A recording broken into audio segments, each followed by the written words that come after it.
Bienvenue dans votre émission Vivre les réalités du ciel sur la terre. Je me présente, je suis le pasteur André et nous avons comme règle d'or sur ce plateau que Jésus-Christ est Seigneur et la parole de Dieu est l'autorité finale. Alléluia. Quand nous disons que la parole de Dieu est l'autorité finale, nous voulons simplement dire que toute discussion trouve sa fin dans ce livre qui est notre constitution, qui est la parole de Dieu vivant.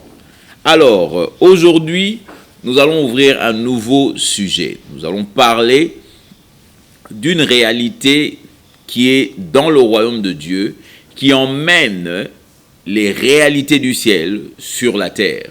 Il est vrai que lorsque tu nais de nouveau, premièrement, pour vivre les réalités du ciel sur la terre, la première chose que tu dois faire, c'est d'abord accepter Jésus-Christ comme ton Seigneur et Sauveur.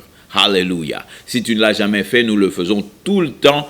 À la fin de cette émission, avant de terminer, nous te donnons l'opportunité de recevoir Jésus-Christ comme ton Seigneur et Sauveur. Deuxièmement, nous avons parlé de ce qui est du baptême de l'Esprit. C'est-à-dire que tu dois être baptisé d'en haut. Jésus-Christ a dit, allez et attendez jusqu'au moment où vous recevrez cette puissance qui vient d'en haut. Donc ça, c'est la puissance du Saint-Esprit lorsque ça vient sur toi. Et dans cela aussi, nous avons troisièmement, alléluia, nous avons parlé de vivre par la foi. Alléluia. La Bible nous dit 4 fois que le juste vivra par la foi. C'est-à-dire que la vie d'un chrétien sans la foi n'est pas une vie. Tu ne peux pas vivre la vie chrétienne sans la foi. Alors nous avons parlé de ces choses-là et je glorifie le Seigneur. Nous allons mettre nos émissions sur YouTube de façon à ce que vous ayez l'opportunité de réaller encore sur YouTube et de revoir toutes ces émissions précédentes car il est important. Nous vivons dans les derniers temps. La Bible le dit comme ceci, que nous vivons, qu'il est temps de racheter le temps. Alléluia. Il est temps de racheter le temps. C'est-à-dire qu'on n'a plus le temps de s'amuser. Alléluia. On n'a plus le temps de jouer à l'église. Oh, c'est le moment où, si tu es un enfant de Dieu, tu dois démontrer la puissance de ton Père sur cette terre. Alléluia. Donc, aujourd'hui, nous voulons rentrer dans une réalité que nous appelons la prière. Alléluia. La réalité de la prière. Il est vrai que beaucoup de gens aujourd'hui prient. Moi, je connais beaucoup de nations, la mienne étant dedans, qui prient, mais nous ne voyons jamais le résultat. Alléluia. Et bien sûr, des gens bien intentionnés vont te dire, oui, il faut attendre tout ça. Mais la réalité, c'est que lorsque tu lis la Bible, Jérémie 33:3 nous dit, invoque-moi et je te répondrai. Laisse-moi te le dire encore. Invoque-moi et je te répondrai. Il n'a jamais dit invoque-moi, je vais te donner 1 semaine ou bien 1 an ou bien 3 ans et puis je vais répondre. Non. Le simple fait d'invoquer Dieu oblige Dieu à te répondre. Écoute-moi bien. Invoquer Dieu oblige Dieu à te répondre. Et Jésus-Christ l'a dit comme ceci. Il a dit lorsque vous priez, dites Alléluia. Notre Père qui es aux cieux, que ton nom soit sanctifié, que ton règne vienne, que ta volonté soit faite sur la terre comme au ciel. Alléluia. Donc c'est la volonté du Père que nous puissions rentrer en communion avec lui afin de prendre ces choses qui sont dans le ciel et de les faire venir sur la terre. Et l'un des moyens pour le faire, la Bible ou bien même Jésus-Christ nous dit, c'est par la prière. Alléluia. Par la prière, tu rentres en communion avec Dieu et tu la fais venir. Mais voici que maintenant, vous allez voir que la Bible nous donne 2 raisons pour lesquelles la prière n'est pas répondue. Alléluia. Laissez-moi le dire encore. 2 raisons pourquoi tes prières partent sans réponse. Il est vrai que tu as prié pendant longtemps. Tu te poses même la question, mais comment est-ce que Dieu... Je me rappelle d'une dame qui me disait que ça fait plus de 7 ans qu'elle demande à Dieu de lui donner un mari et Dieu n'a toujours pas répondu. Alléluia. Amen. Et moi, je me dis, si on a un Dieu qui est si compliqué à nous comprendre, alors on n'a pas besoin du diable. Alléluia. Nous avons assez de problèmes avec Dieu. Mais cela n'est pas biblique. Allons dans dans Jacques. Allons dans Jacques. Je vais vous montrer quelque chose dans Jacques. Alléluia. Jacques, chapitre 4. Nous allons dans Jacques au chapitre 4. Alors, je veux vous faire comprendre ceci. Alléluia. Que il y a deux raisons pour lesquelles les prières ne sont pas répondues. Alléluia. Et il est très important de savoir ça. Parce que beaucoup de gens crient, et moi-même, le premier d'entre eux, j'ai passé beaucoup de temps à prier et j'ai même perdu ma voix, mes cordes vocales, tout ça. Parce que tout ce qu'on me disait, c'était Sambela Makasi, Sambela Makasi. Mais Sambela Makasi, ça veut dire quoi? À notre époque, nous croyons que Sambela Makasi, ça veut dire crier encore plus fort. Alléluia. J'avais l'impression que Dieu était sourd et que pour que Dieu nous entende bien, il fallait parler encore plus fort. Alléluia. Mais vous allez voir que la Bible est beaucoup plus facile que ça. Dieu n'a jamais voulu nous compliquer la vie. Alléluia. Alors regardez ici, dans le livre de Jacques, et Jacques chapitre 4, n'oubliez pas dans cette émission, bloc-notes, bic et Bible en papier. Alléluia. Il est très important que tu puisses suivre tout ce que le pasteur André dit, parce que la Bible nous demande de devenir des étudiants, non pas des lecteurs de la Bible, mais étudiants de la Bible. C'est-à-dire tous les versets que je vais te donner ici, c'est à toi, après cette émission, de les étudier, de revoir encore la Bible et de regarder si ce que le pasteur André a dit est vrai ou si c'est faux. Alléluia. Donc moi, je vous lis ça à partir de la version Darby, mais ça peut différencier un peu de votre version Louis II, mais n'ayez pas peur, les idées sont les mêmes. Alors, regardez ici, Jean 4 au verset 2. Ma Bible dit ceci. Vous convoitez et vous n'avez pas. Vous tuez et vous avez d'ardents désirs. Vous pouvez obtenir, vous contestez et vous faites la guerre. Vous n'avez pas parce que vous ne demandez pas. Et le verset 3 nous dit, vous demandez et vous ne recevez pas parce que vous demandez mal. Alléluia. Vous demandez mal. Alors, quelles sont ces deux raisons pour lesquelles les chrétiens, la plupart des chrétiens, ne reçoivent pas de réponse à leurs prières? Alors, je vais vous le dire clairement. La Bible le dit. Premièrement, vous ne recevez pas parce que vous ne demandez pas. Alléluia. Quelqu'un me dira, oh, mais qu'est-ce que tu veux dire qu'on ne demande pas? Mais on prie, non? Mon frère, ma soeur, il y a certaines prières, ce ne sont pas des demandes, ce sont des plaintes. Laisse-moi te le dire encore. Certaines prières ne sont pas des demandes, ce sont des plaintes. Tu entendras quelqu'un prier dans sa prière en train de dire, oh Nzambe, yozo mona bapa sinangate, oh Nzambe, yozo mona boete, oh nazolela. C'est peut-être quelque chose que toi tu appelles prière, en disant à Dieu que je pleure, tu ne vois pas mes souffrances, tout ça. Mais ce n'est pas une demande. Alléluia. Une demande veut dire que je te demande quelque chose et toi tu me réponds. Alléluia. Te dire que je souffre, te dire que ma vie n'avance pas, te dire que j'ai besoin d'un mari, ça ne veut pas dire que je t'ai demandé un mari. Ça ne veut pas dire que je t'ai demandé d'arrêter mes souffrances. Je t'ai simplement dit les faits qui ne fonctionnent pas dans ma vie. Et c'est ça que plusieurs personnes font. Les gens croient parce qu'ils pleurent beaucoup en priant qu'il a demandé quelque chose. Pleurer n'est pas... Vous savez, la réalité se passe comme ceci. Nous avons des enfants, surtout les enfants, vous allez voir à un jeune âge, l'enfant quand il a faim, au lieu de te dire qu'il a faim, l'enfant commence à pleurer. Il pleure. Et pendant qu'il ne peut pas parler, alors toi maintenant le parent, tu commences à imaginer, est-ce qu'il a faim? Est-ce qu'il a fait pipi?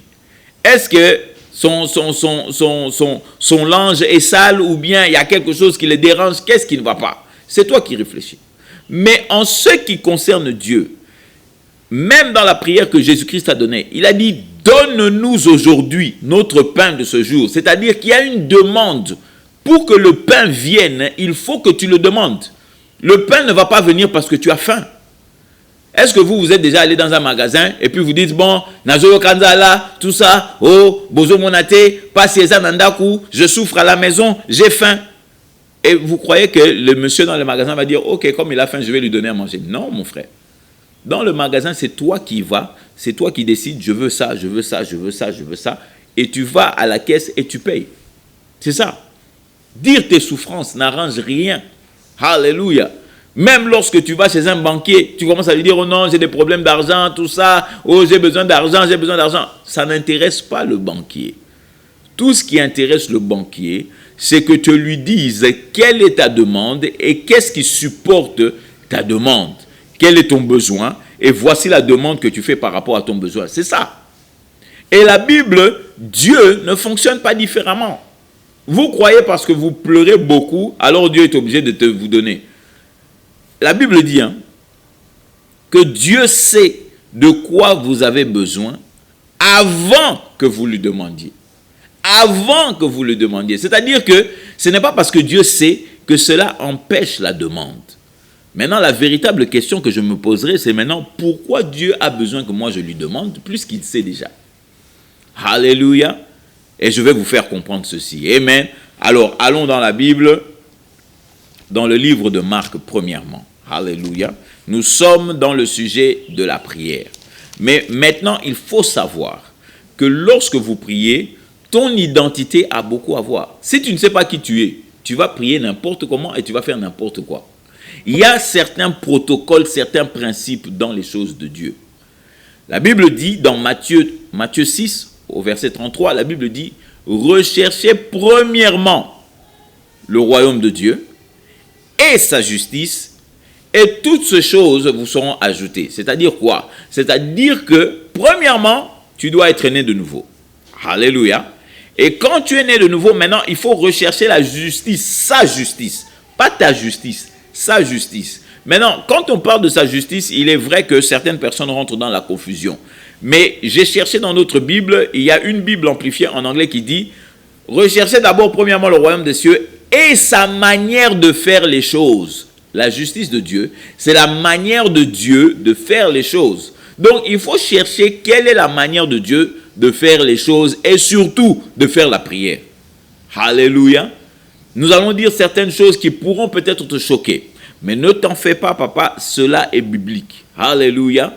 Ne croyez pas parce que dans ton église, tu as toujours prié de cette manière-là, alors tu ne peux pas apprendre une nouvelle manière. Mon frère, ne sois pas trop fier et trop imbu de ta personne. Alléluia. Nous allons apprendre aujourd'hui une certaine réalité par rapport à la prière qui nous ne connaissions pas auparavant. Alléluia. Maintenant, regardez dans Marc. Nous allons prendre Marc, le premier chapitre. Marc, le premier chapitre, à partir du verset 14. Marc, le premier chapitre, à partir du verset 14. Voici ce que le verset 14 dit dans ma Bible. Il dit, « Mais après que Jean eut été livré, en d'autres termes, Jean-Baptiste, après que Jean eut été livré, Jésus vint en Galilée prêchant l'évangile du royaume de Dieu. » Alléluia. Prêchant l'évangile du royaume de Dieu. Frères et sœurs, il faut savoir que la première chose que Christ est venu emmener dans ce monde, il n'est pas venu nous emmener une église. Il n'est pas venu nous emmener un moyen, un endroit où on doit aller les dimanches, un endroit où on doit chanter, oh je suis dans la chorale, tout ça. Toutes ces choses sont bien, mais elles sont venues après. Jésus-Christ est venu nous emmener le royaume de Dieu. C'est-à-dire, comme on dit souvent dans ma langue, Bokonzi Yalola. Il est venu nous emmener Bokonzi Yalola. Donc, ce qui fait que dans le royaume, il y a des principes dans le royaume de Dieu qu'il faut appliquer pour avoir certains résultats. On ne peut pas nous attendre à ce que Dieu fasse, Dieu réponde à nos besoins, quand nous lui demandons en dehors de ces règles, en dehors des règles du royaume. Alléluia, mon frère. Amen. Donc, je suis là pour te faire comprendre que, premièrement, nous allons garder ça pour aujourd'hui. Premièrement, il a emmené le royaume de Dieu. Alléluia. Nous, aujourd'hui, si tu as accepté Jésus-Christ, si tu es né de nouveau, tu fais partie du royaume de Dieu. Et un royaume ne fonctionne pas comme un pays. Ou bien ne fonctionne pas, je dirais plutôt comme une république. Un royaume n'est pas une démocratie. Un royaume n'est pas... c'est-à-dire qu'on ne vote pas le roi dans un royaume. Alléluia. Et on va continuer cela encore plus dans les jours qui arrivent. Mais mon frère, ma soeur, aussi vrai que notre temps de réunion ce jour est arrivé à sa fin, je ne veux pas terminer sans te donner l'opportunité de recevoir le meilleur du ciel. Alléluia. La Bible dit que la loi a été donnée par Moïse, mais la grâce et la vérité sont venues avec Jésus-Christ. Je voudrais te donner Jésus-Christ comme cadeau en ce jour. Alléluia. La Bible déclare que si tu le confesses de ta bouche comme Seigneur et que tu crois dans ton cœur que Dieu l'a ressuscité d'entre les morts, tu seras sauvé. Alléluia. Et c'est ça que je veux faire maintenant avec toi. Alors mon frère, ma soeur, peu importe où tu te trouves, papa, maman, où tu es, maintenant simplement répète après moi avec tout ton cœur et toute ta sincérité en disant: Seigneur des armées, j'ai entendu ta parole aujourd'hui et je crois que tu es le Dieu vivant. La Bible déclare que si je te confesse Jésus comme Seigneur de ma vie et que je crois dans mon cœur que Dieu t'a ressuscité d'entre les morts, je serai sauvé. Alors maintenant, papa, je dis que tu es mon Seigneur. Alléluia. Et je crois pleinement dans mon cœur que Dieu t'a ressuscité d'entre les morts. Et la Bible dit que je suis sauvé. Et je reçois ton salut maintenant dans le nom de Jésus. Amen. Amen mon frère, amen ma soeur, alléluia. Si tu as fait cette prière avec moi d'un cœur sincère, papa, maman, je te dis que maintenant tu fais partie des enfants de Dieu. Tu es un citoyen, une citoyenne du royaume de Dieu. Alors je t'encourage maintenant à trouver une bonne église là où la parole de Jésus-Christ est prêchée, où Jésus-Christ est reconnu comme Seigneur. Et si tu n'as pas d'endroit où aller, nous avons un numéro sur l'écran, appelle-nous. Et nous allons t'aider si tu dois joindre notre assemblée ou bien prier autre part. Nous allons te diriger, papa, car il est temps que tu puisses vivre les réalités du ciel sur la terre. Alors, je suis le pasteur André, vous rappelant que Jésus-Christ est Seigneur. À la prochaine et à nous revoir. We clap our hands to give you the glory. We clap our hands to give you the praise. And we will praise you for the rest of our days. Yes, we will praise you for the rest of our days.